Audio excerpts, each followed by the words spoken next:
ये संत सभा ही अयोध्या है, सत्संग भूमि। और कितनी अद्भुत बात है, भगवत मिलन की यात्रा जब आरंभ होगी तब सत्संग से ही होगी, संत सभा से ही होगी।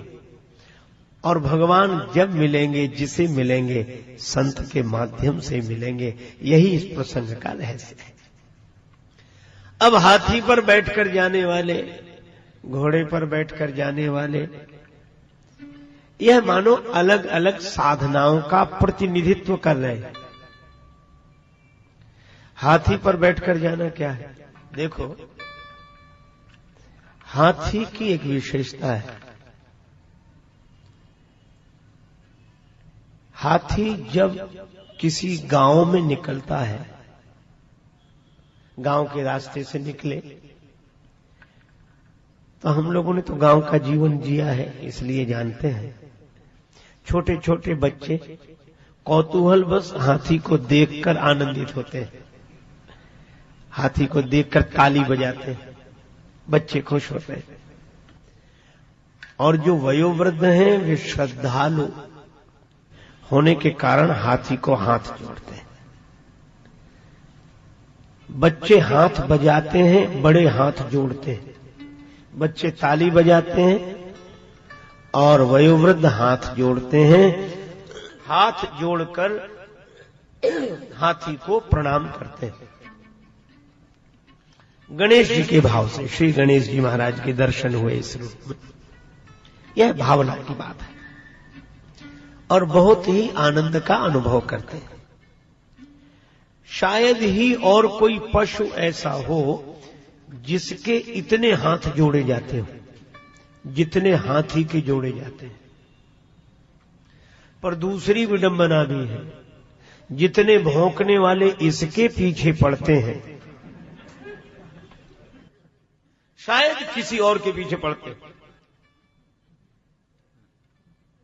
गांव भर के श्रद्धालु हाथ जोड़े अगर हाथी के आगे खड़े रहेंगे तो गांव भर के कुत्ते भौंकते हुए हाथी के पीछे पड़े रहेंगे। और इसका अर्थ यही है कि जिसकी स्तुति होगी निंदा भी उसी की होगी। यह एक साथ रहते हैं। हाथ जोड़ने वाले जिसके आगे खड़े होंगे, भौंकने वाले उसके पीछे पड़े होंगे। यद्यपि भौंकने वालों में यह हिम्मत नहीं होती कि आगे आ जाए, ये पीछे। और उनका भौंकना पीछे इसलिए शुरू रहता है कि उनको आगे जो हाथ जोड़े खड़े हुए वे सहन नहीं होते। पर हाथी के बारे में आपने यह भी सुना होगा कि हाथी की मस्ती भरी चाल है। जब वो चलता है तो लोग कहते हैं आह क्या गजराज की मस्ती है। और कोई मस्ती से झूमता हुआ चलता है, क्या मस्त गजराज की तरह झूमता हुआ आ रहा।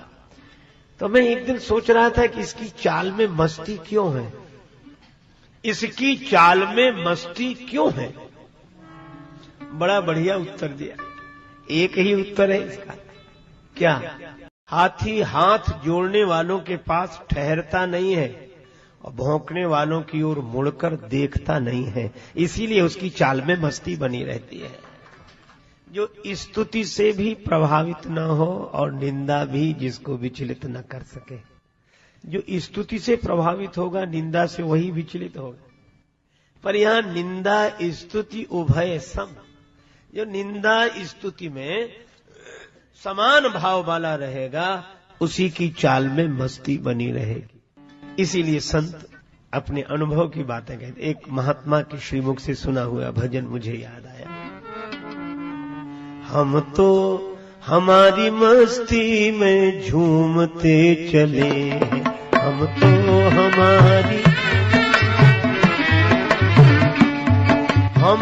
हमारी मस्ती में झूमते चले हैं, हम तो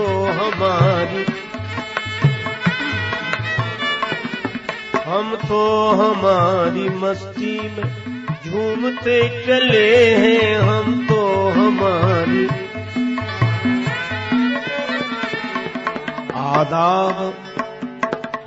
आदाब कर लिया बस जो राह में मिले हैं, आदाब कर लिया हमारी मस्ती में घूमते चले हैं हम तो हमारी।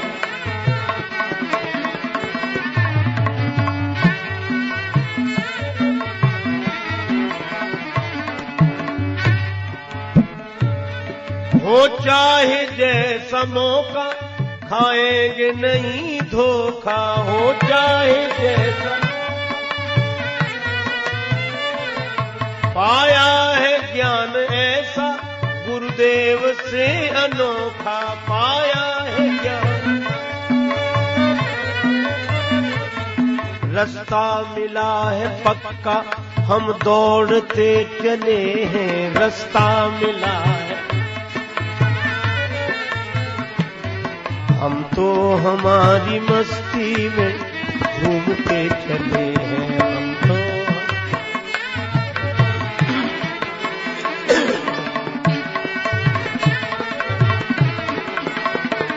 हम तो हमारी मस्ती में घूमते चले हैं हम तो।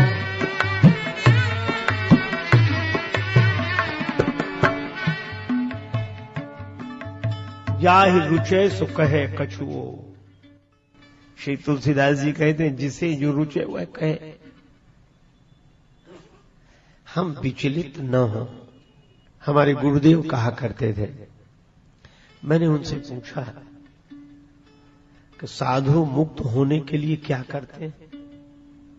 उन्होंने कहा उन्हें कुछ करना ही नहीं होता, वे तो मुक्त स्वरूप हैं ही। तो हमने कहा लोक दृष्टि से, बोले बहुत सरल उपाय है। क्या? कहा कि जो साधु की निंदा करते हैं वे साधु के पाप ले जाते हैं अपने साथ, और जो साधु की स्तुति करते हैं वे साधु के पुण्य ले जाते हैं। साधु दोनों से मुक्त हो जाता है।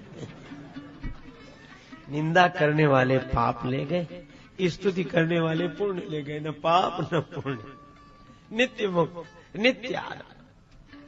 तो ये हाथी पर बैठकर जाने वाले ज्ञान निष्ठा संपन्न महापुरुष हैं, जो निंदा स्तुति में समान है। जब जगत सब सपना, तो जगत स्वप्न की तरह है, तो स्वप्न की अमीरी भी अमीरी नहीं और गरीबी भी गरीबी नहीं, स्तुति भी स्तुति नहीं, निंदा भी निंदा नहीं। उमा कहूं मैं अनुभव अपना, सत हरि भजन जगत सब